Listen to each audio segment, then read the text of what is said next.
அந்த லக்ஷ்மியினுடைய பெருமையை சொல்றேன். லக்ஷ்மியினுடைய சுரூபத்துல தான் உண்டானவள் துளசி. லக்ஷ்மியினுடைய அவதாரமாய் வந்தவள் துளசி. எல்லாருக்கும் ஒரு காரணத்தோட தான் வரா, ஒரு காரணத்தோட தான் பூமியிலே பெருமை அடையறா. ஒருத்தர் பெருமை அடையறதுக்கு முன்னாடி கஷ்டப்படணும். திடீர்னு பெருமை வந்துடுறாது.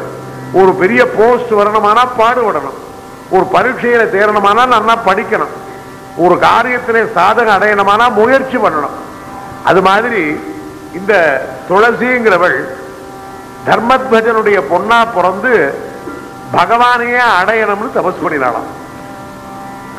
பகவானையே அடையணும்னு தபஸ் பண்ற சமயத்துல பிரம்மா பிரத்யக்ஷமானார்.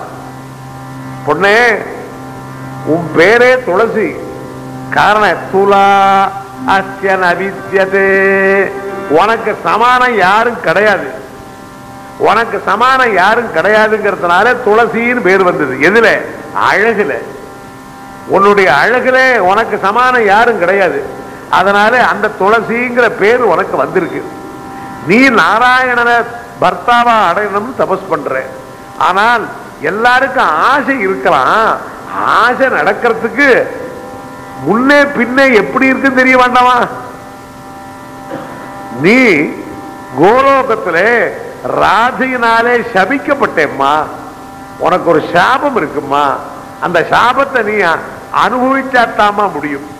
அவளுக்கு கர்மாவை அனுபவிச்சா தானே எல்லாமே போயிடுறது. நம்ம பழைய காலத்துல வியாதிக்கு மருந்தே சாப்பிட மாட்டான். வியாதையாக பிரார்த்தனீயாக கிமு துஷ்டௌஷத சாதனாது. வியாதி வந்தது பொறுத்துக்கிட்டே அனுபவிச்சுக்கிட்டு இருப்பா.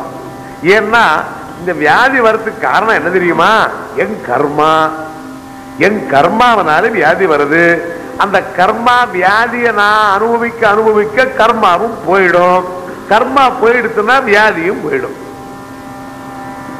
காஞ்சி வரவாச்சாரியாளுக்கு எத்தனையோ தடவை ஜுரம் வந்திருக்கு.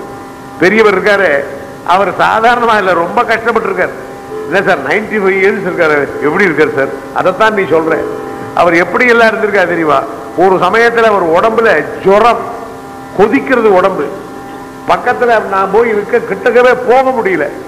அந்த ஜுரத்தினுடைய தாபம் என் மேல அடிக்கிற மாதிரி இருக்கு.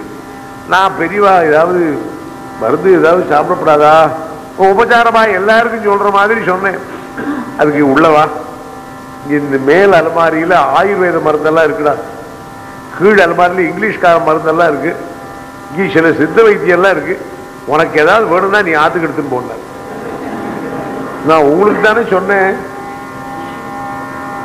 அவர் சிரிச்சுக்கிட்டார். சிரிச்சுக்கிட்டு பேசாது வந்துட்டார். காரணம் என்னன்னா, அவர் என்ன காரணத்தினாலே இருக்காரு.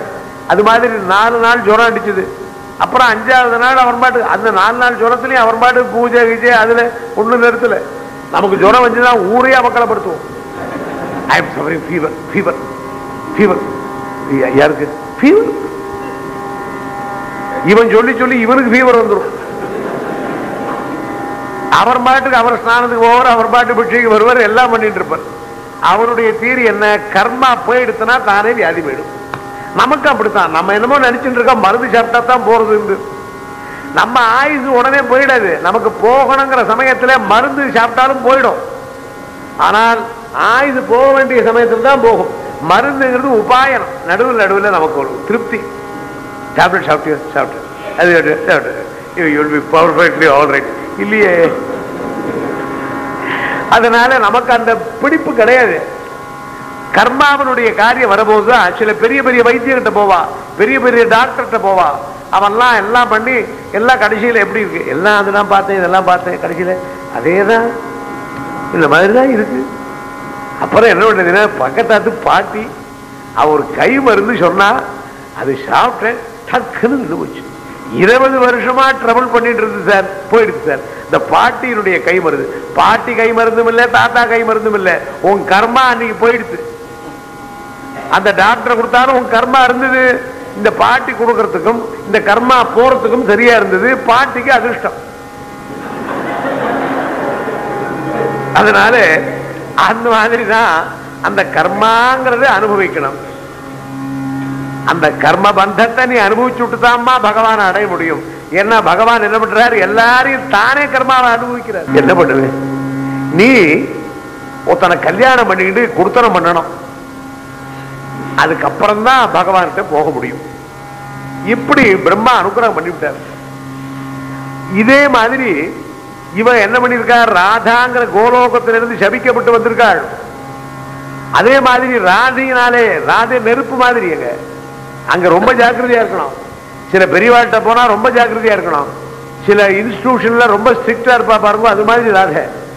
அதே மாதிரி சாபத்தோட ஒருத்தன் வந்திருக்கான், சங்கச்சூடன் பேரு. சங்கச்சூடன்கிறவன் அங்க வந்திருக்கான்.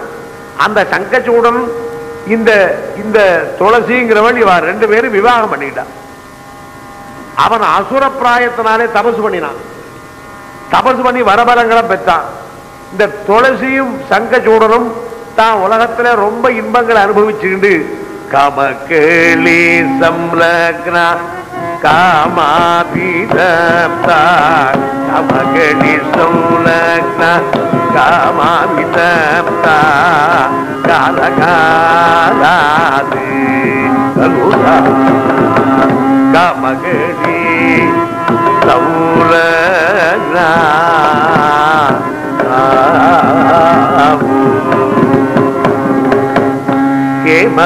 கேமதனுதிதா கேமதனுதிதா துளசீதத்ர கேமதனுகணா துளசீதத்ர சங்கஜுவேயன பகுதா சங்கஜுவேயன பகு காமகேளி சம்லக்னா. காமம்னு வந்துடுச்சுன்னா அதுக்கு முடிவே கிடையாதுங்கிறார் மனுஷனுக்கு. ஆனா காமகேளியிலே அப்படியே இறங்கி ராத்திரி பகல் இதிலே அதிலே முடிவு போனாங்கிறார். காலகாலா நாள் இல்லை கிழமை இல்லை, அதுக்கு எண்டே கிடையாதுங்கிறார்.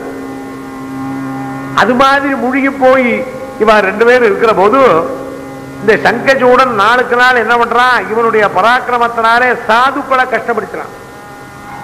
அதான் அவன் பண்ண தப்பான காரியம். இவனுடைய பராக்கிரமம் இருக்கட்டும், மகான்களை போய் கஷ்டப்படுத்தினா பொறுக்க முடியாது. அவ தேவதைகளை பிரார்த்திக்கிறா, தேவதைகள் பிரம்மாவை பிரார்த்திக்கிறா, பிரம்மா சிவனை பிரார்த்திக்கிறார், சிவன் விஷ்ணு இடத்துல போறார். அதனால இங்க நடக்கிற காரியத்துக்கு அங்க மீட்டிங், நமக்கு தெரியாது அங்க நடக்கிற மீட்டிங். அதைத்தான் வியாசர் சொல்றதுனால நான் புராணமா சொல்றேன்.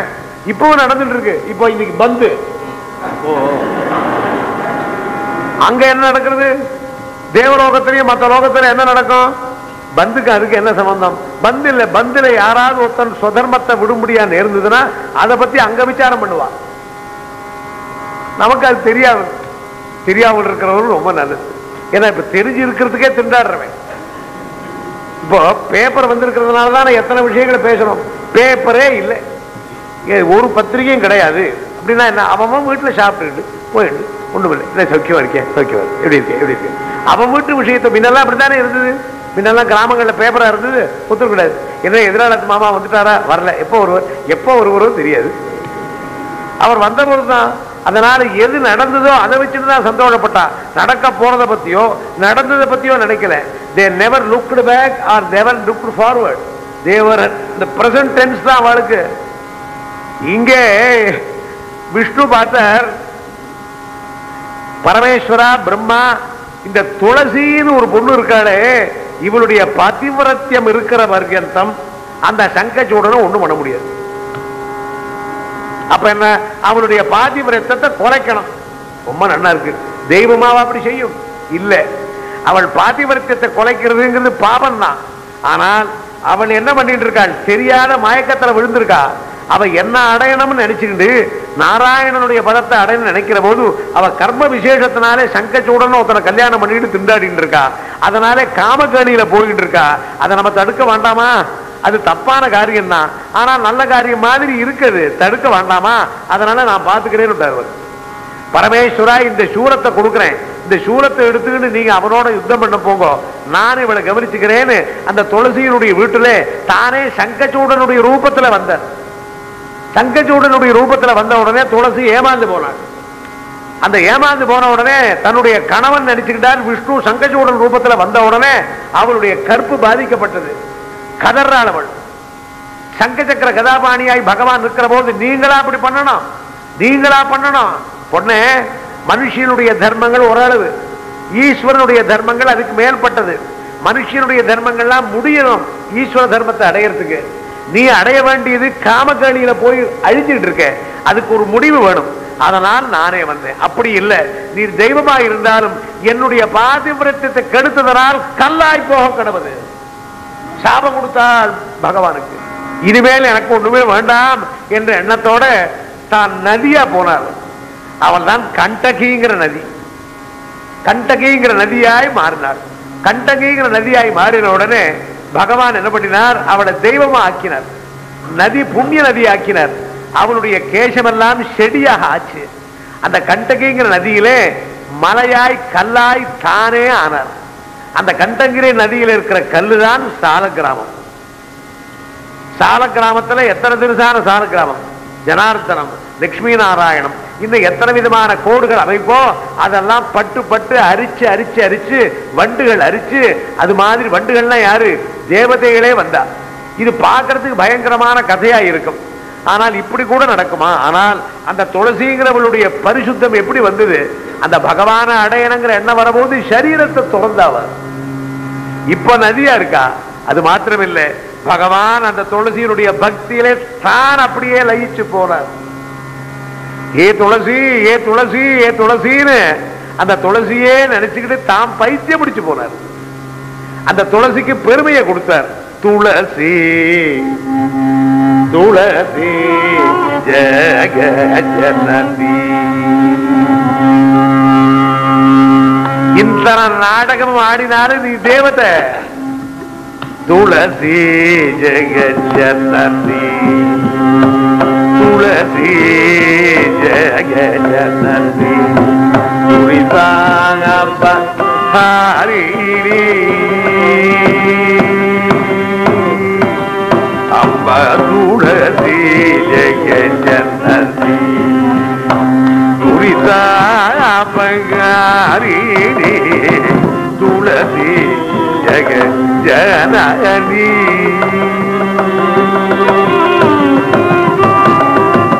నిలవరమునకు సరి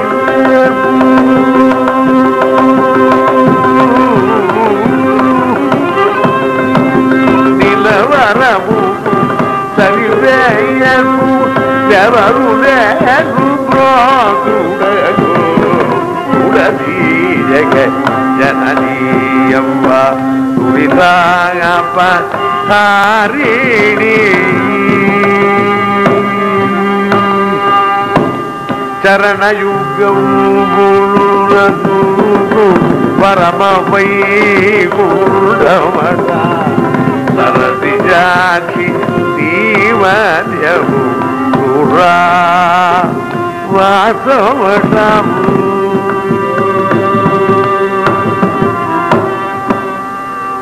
இந்த துளசியில் செடியிலே உண்டாக முடியாத ஒரு இலை எதுவோ அது எந்த இடத்துல படுறதோ அந்த இடம் பரிசுத்தமாய் போகும். துளசியினுடைய அடியிலே போக முடியாத ஜலமானது புண்ணிய நதிகளுடைய தீர்த்த ஸ்நானம். துளசிங்கிற செடியினுடைய அடியிலே இருக்கிறது எதுவோ அந்த ஜலமானது கங்கா தீர்த்தத்துக்கு சமானமாகும். அந்த துளசியினுடைய அடியிலே பகவான் அங்க உட்கார்ந்து கதறு கதறு கதறினார். ஏன்? அவள் பிருந்தா, பிருந்தாங்கிற பெயரோடு இருக்கிறவள். அவள் இருக்கிற இடமெல்லாம் பிருந்தாவனம். அந்த பிருந்தாவனத்தில் தான் இன்னைக்கு பகவானை பார்க்கலாம். கிருஷ்ண பரமாத்மாவை பார்க்கணுமானால் அவர் துவாரகையில இல்லை, அவர் ஜெகநாதத்துல இல்லை, வேற குருவாயூர்லயும் இல்லைன்னு சொல்லலாம். அவர் இருக்கிற இடம் பிருந்தாவனம். அப்படியே சொன்னார். நான் எங்க இருக்கேன் தெரியுமா? இந்த துளசி என்ன இடத்துல அவ்வளவு பக்தி உள்ளவள். ஆனால் அவளுடைய கர்மாவினாலே இன்னொருத்தனை வாழ்க்கப்பட்டு அவள் ஜென்மாவை அழிச்சு விட்டாள். காமக்கேணியில போனவளை திருப்பறதுக்கு வேற உபாயம் இல்லை. அவள் என்னை சாபம் கொடுத்தாள். சாலு கிராமமா இருக்கேன். இன்னைக்கு ஒவ்வொருத்தர் வீட்டிலையும் நான் பூஜைக்குரிய வஸ்துவா இருக்கேன். சாலி கிராமத்தை பூஜை பண்ற போது விஷ்ணுவனுடைய பூர்ணமான சக்தி உண்டாருது. நீ விஷ்ணுவனுடைய பிரதிமை வச்சு பூஜை பண்றதை காட்டிலும் ஒரு சாலக்கிராமம், சாலக்கிராமன்னு சின்ன கோழி, நான் ஒரு சாலக்கிராமம் வச்சுன்றேன், நான் பூஜை பண்ணின்றேன். ஒரு சமயம் அந்த பூஜை எல்லாம் என்ன கதைக்கு எடுத்துட்டு வருவேன். ஒரு தடவை பிளேன்ல வரும்போது அவன் சந்தேகப்பட்டான், எல்லாத்தையும் எடுத்து காட்டலாம், இது என்னமோ இருக்கிற வாட் இஸ் திஸ்ன்னு கேட்டான். அது ஒண்ணு இல்லை, பூஜை பாருன்னு உடனே அவன் நம்பவே மாட்டேன், அவன் ஏதோ பாம்பு நினைச்சுட்டான். சின்னது உண்டையா இருக்கு, அதுக்கு என்ன சக்தி? அதை பூஜை பண்ணுங்க. அந்த பூஜை பண்ண என்ன உண்டாகும்? பண்ணினாத்தான் தெரியும். பண்ணாத சாலிகிராமம் வருமா சார்? பண்ணு. அது என்ன வேணும்? அதுல எத்தனையோ சாலிகிராமங்கள் இருக்கு. நரசிம்மங்கிற ஒரு சாலிகிராமம், அந்த நரசிம்மங்கிற சாலிகிராமத்தை பார்த்தேன்னா அதனுடைய அடையாளம் தெரியும். அதை பார்த்து நீங்க பூஜை பண்ணலன்னா எப்படி இருக்கும்? உங்க வீட்டில் இருக்கக்கூடிய துஷ்ட காரியங்கள்லாம் பறக்கும். சில காரியங்கள்லாம் நடக்கவே மாட்டேங்கிறது, எடுத்த காரியங்கள்லாம் ஒண்ணுமே வரமாட்டேங்கிறது. அதுக்கு ஜனார்தனம்ங்கிறதான சாலிகிராமம் இருக்கு, அதை பண்ணுங்க. இப்போ பண்ணலாங்கிறீங்களா? நீங்க பண்ணி பாருங்க. ஆனா ஒண்ணும் சாலிகிராமத்தை வச்சுக்கிட்டா நித்தியம் பூஜை பண்ணணும். அப்படியா? நான் ஒன்று நெய்யர் தான் பூஜை பண்ணுவேன். நித்திய பூஜை பண்ணணும். நித்திய பூஜை பண்ணா அதுக்கு அபிஷேகம் பண்ணணும், அதுக்கு சந்தனம் இடணும், குங்குமம் இடணும், அதுக்கு நைவேத்தியம் பண்ணணும், அதுக்கு நமஸ்காரம் பண்ணணும், அர்ச்சனை பண்ணணும். அவ்வளவுதான், வேற ஒண்ணும் இல்லை. 5 நிமிஷம் தான். 5 நிமிஷம். நீ பேப்பர் பார்க்கிற டைம் கூட கிடையாது. நீ எதிராளாத்மா மாட்டேன் தானே பேப்பர் பார்க்கிற, அந்த டைம் கூட கிடையாது. இது மாதிரியான ஒரு சௌக்கியம் எப்படி கொடுக்கிறது? இந்த கலியுகத்திலே அர்ச்சாவதார ரூபத்துல தான் பகவான் வரார். நேரம் பார்க்க முடியாது, அர்ச்சாவதார ரூபத்துல வரார். அந்த அர்ச்சாவதார ரூபத்துல வரபோது அதுக்கு பிரத்யக்ஷமான மூர்த்தி சாலக்கிராம மூர்த்தி. அந்த சாலக்கிராம மூர்த்தி மேலே 2 துளசியை எடுத்து அந்த துளசி இலையை வச்சுட்டேன்னா பூர்ண பலன் சாட்சாத் மகாலட்சுமி உங்க வீட்டுல இருக்கா.